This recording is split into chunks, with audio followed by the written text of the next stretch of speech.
The head of the Secret Service, Kimberly Cheatle, has resigned 10 days after an assassination attempt on former President Donald Trump.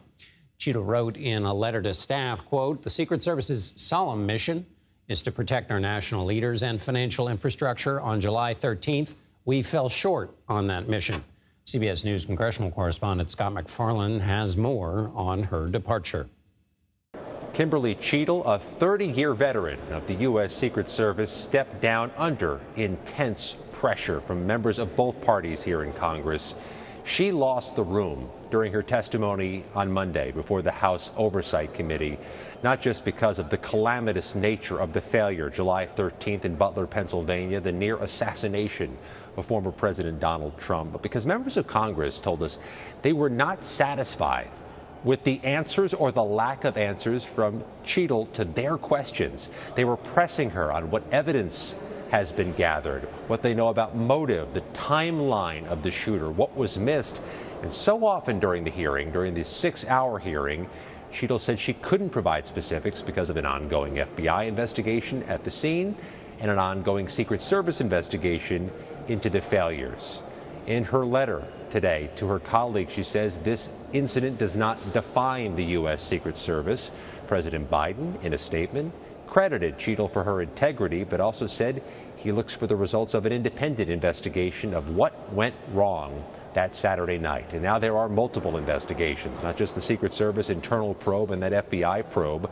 The U.S. House on Tuesday launched a bipartisan panel to review the attempted assassination. There is a Homeland Security Department review underway and an Inspector General review of what went wrong at the farm field in Butler, Pennsylvania.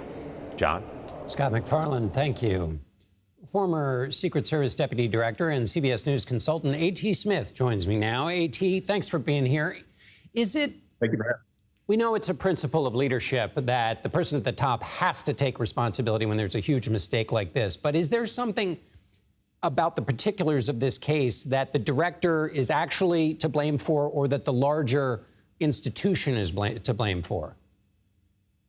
I think there's still a lot of work yet to do. There'll have to be some questions asked, very hard questions, about folks that were on the ground there who conducted the security plan, if you will, who did the walkthroughs, who ultimately signed off on the plan.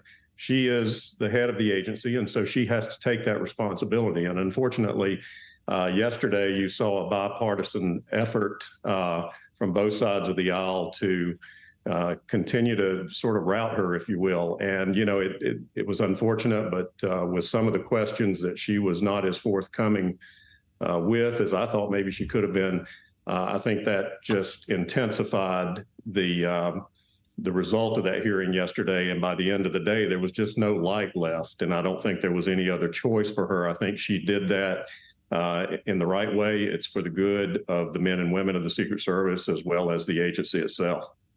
Let me ask you about a Washington Post report that says that the Secret Service, and so far I think it's just the Post reporting this, the Secret Service is going to ask the Trump campaign to just have indoor rallies. Is that, what do you make of that? And is that the kind of suggestion that might come in the wake of this assassination attempt?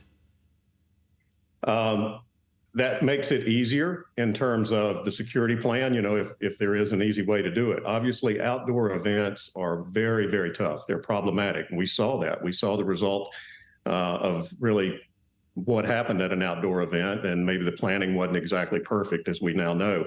But certainly an indoor venue is safer and easier because you don't have these high ground issues that, you know, obviously were encountered on Saturday.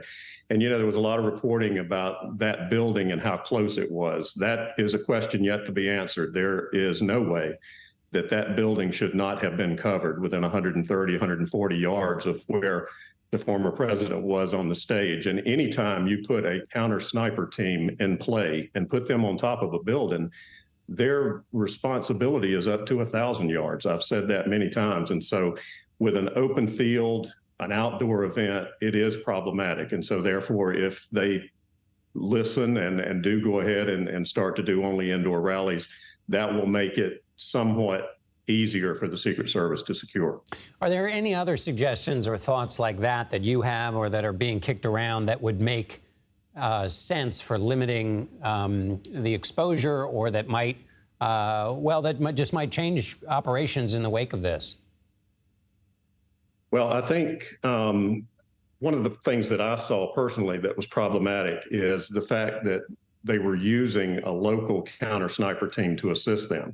Now, I'm not saying anything negative about those officers and their abilities, but I don't believe when it comes to special teams, whether it's the counter sniper team, the counter assault team, that the Secret Service should outsource their responsibility, because if you have another team from a local agency, they are clearly going to be operating on a different platform, on a different communications system or radio.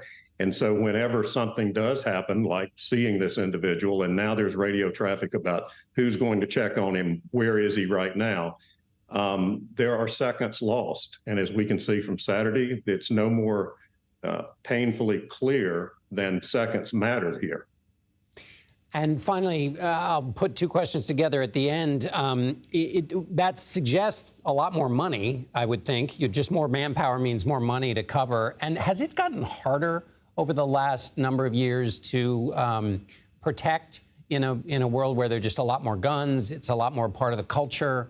Is there something about the job that has gotten more difficult that would warrant more staffing, more spending? I think so. And it goes back to what I just mentioned, the specialty teams. If they could hire, train, and develop more of those teams that were Secret Service assets, those are, specialized teams. They're like a military mechanized team. They need to be really operating from the same muscle movement. They need to know each other. They need to train together and see how each other will think and not have to worry about that.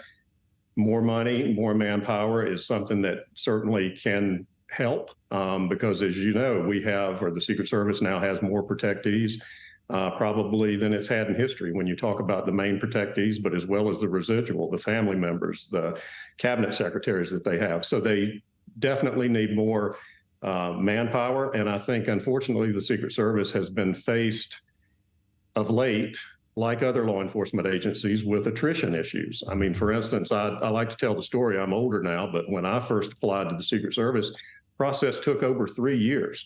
Now they bring folks on in 6 or 8 months, and that's just the generational piece, or sort of the way things are. But at the same time, more manpower and always more training will help. A.T. Smith, thank you so much for your expertise. We really appreciate it. Thank you.